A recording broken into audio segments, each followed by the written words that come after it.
Joining us on the phone right now is one of my very special friends in the whole world. I think the world of this guy.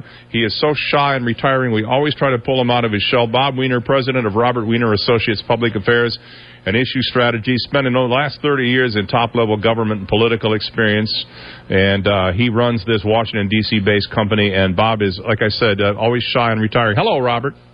Hi, Dave, and I'll try to get over my shyness for you. Thank you for the nice introduction. The favorite part of what I've ever done is be the chief of staff for Claude Pepper in the House Aging Committee, Florida's great senator and congressman. I always let you mention that because you do it better than me. We had your good friend. I know you and Amy are friends. Amy Ridenauer a little while ago, and she was chatting about the importance of the primary election last night, Connie Mack versus Bill Nelson, and we might even have a few other races, David Garcia versus David Rivera in the House race over on the East Coast, and here we have Dave, you got Alan West against my cousin, Lois Frankel. Oh, Lois is your cousin. Oh, now, yes, you sent me that in an email. Oh, how interesting. So you have a vested interest right here.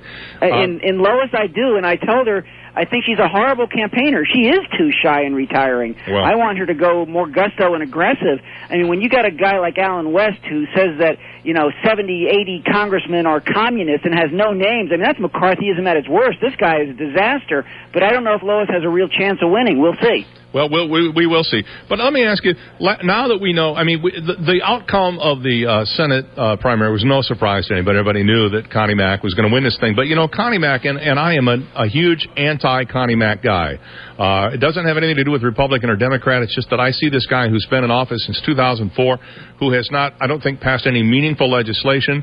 He has not brought a dollar that I'm aware of to this district that hasn't been tainted in some way. He has proven himself to be, in my view, an empty suit. And yet the guy got 59% of the vote last night, which I don't think is great considering that he was really the only serious guy in this race to go up against the powerhouse Nelson. Now, Amy thinks, and many Republicans, including the RNC, believe that for the first time in many years, Nelson's seat is vulnerable. Do you agree? Well, I looked at the polls, and, you got three different polls. One is 5, one is 7, one is 2. So it's clearly within the possibility. But the Ryan vote and the fact that Nelson voted for the Ryan budget, not Nelson, that Mack voted for the Ryan budget, and the New York Times saying that the Ryan appointment and also is tied to the budget of cutting and slicing Medicare in half for benefits and voucherizing it, puts the entire congressional race situation up for grabs and could make it a Democratic wave. Well, you have a very unpopular governor here. You have Governor Scott at 36% approval rating. That can certainly bring things down. And Charlie Crist is talking. There's rumors that Charlie Crist is going to run as a Democrat. This race, Dave, Steve Israel, the chairman of the Congressional Campaign Committee, was on TV yesterday saying this race is about three things: Medicare, and tax breaks for the rich. He sort of made it 3.5. And I have noticed that liberal commentators have been very, very open about the fact that they are critical of the Ryan plan for Medicare and also the plan that his budget will not balance until at least 2030, I believe. Is that correct? Well, that's wonky stuff to talk about when the budget balances. But to cut Medicare, to make people pay twice as much, $6,000, they'd have to pay more, and to turn it into a voucher and to try to claim that, the Obama team is cutting the same $700 billion, which is nonsense. Obama is cutting insurance overcharging, and the Republicans are cutting benefits to the seniors, is nonsense. And people see through that, and that cost a 30-year Republican seat in upstate New York. When Kathy Hochul won, it was the most Republican seat in the country, and she turned it around by making it about the Ryan budget and the guy who she was running against, the incumbent, who supported the Ryan budget. So that's what we're going to do. There's no mystery. Steve Israel announced the strategy on TV, but there's nothing the Republicans can do it because every Republican in the House and all but 5 Republicans, including Connie Mack, in the Senate and Mack in the House, they all supported the Ryan budget. So they're stuck with saying they're going to cut Medicare. And it's really a disaster because cutting Medicare benefits will cost the nation. I did an op-ed in the Tallahassee Democrat Sunday feature a year ago, August 24, 2011, and the big bold headline, cutting Medicare benefits will cost the nation. 20% of seniors have been pulled out of poverty by Medicare, and if you cut Medicare, you put them back. You put them right back into food stamps, welfare, more serious health conditions, emergency hospitalization, and needing housing. That's what you do when you cut Medicare. Well, Bob, but I've heard Ryan just recently in the last 24 hours say, well, we're not talking about any changes for anybody over the age of 55, people who are close to retirement. This is going to affect younger people down the road. And I mean, it almost sounds like kicking the can down the road in reality. Well, terrific. But it's should great we that be he's worrying? creating age warfare and thinks that Granny doesn't want her grandson to have the same Medicare that she does, that parents don't want their kids to have the same Medicare that they do. It's just great that was a compromise, by the way. When they went under pressure, they decided, oops, we can't touch current seniors.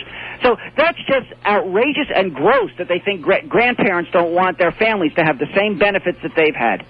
And so you see Medicare as the new sort of battleground, at least for a while in this campaign, with the with emphasis off the economy per se. Well, that's part of the economy because that's 1/6 of the economy is health care, and health care is what causes more bankruptcies than anything else out there. It causes 50% of bankruptcies. And by the way, they don't stop at Medicare. They want to cut Social Security also. So now you're talking about 75% of the poverty that seniors used to be in when you combine Medicare and Social Security. That's what these guys want to do. That's what cost a 30-year seat in New York State to turn around. And they've opened the door. It was such an incredible strategic blunder by Romney to pick Ryan that he could cost himself a wave election across the country. Bob, why am I hearing so much then from Republican sources about what a home run this is? It's a grand slam home run, they're saying. This is a brilliant move. I heard Joe Scarborough on Morning Joe yesterday say something along, or maybe Monday, say something along the lines of, with his pick of Paul Ryan, I feel like I'm getting my party back. Why are the Republicans so enthusiastic? And by the same token, Democrats are equally enthusiastic, but the other way around. They are getting their party back. They're getting their Barry Goldwater party back, and that could be exactly like the Johnson-Goldwater election. That's what's going on here. They have created an election in terms of decisions about the extremes, and that's what the Republicans did to themselves. So it's like, a boxer who's punching but moving backward toward the ropes. They have no choice but to claim victory out of the depths of defeat that Romney put them in on this one. I think it's a disastrous pick. All right, I've only got a minute left, but I wanted to ask you about a rumor I saw today on Drudge. There's talk now that Obama may dump Biden and put Hillary Clinton in as VP. I know we've heard this on and off, but he only has 22 days left to make a decision. Oh, you know who created that rumor? Sarah Palin. I just saw her do it on TV. Fat chance. Really, you think Biden's been getting some pretty bad press for some gas recently, but his candor is terrific. Well, what about that thing about the he made a little blunder on saying, well, it'll put you in chains, and he does stuff like that. He's done it before. Remember, he said about Obama that he's clean, and yet Obama picked him anyway, even despite that nonsense. All right, Bob. Always good to have you on with us, and you are absolutely. I'm glad to see you're finally starting to come out of your shell a little bit. I'm feeling a lot better about it. Thanks a lot for your time today, and we'll be chatting between now and November 6th. And I look forward to talking to you from the convention. Oh, yes, that's right, from the Democratic National Convention in Charlotte. Okay, thanks, Bob.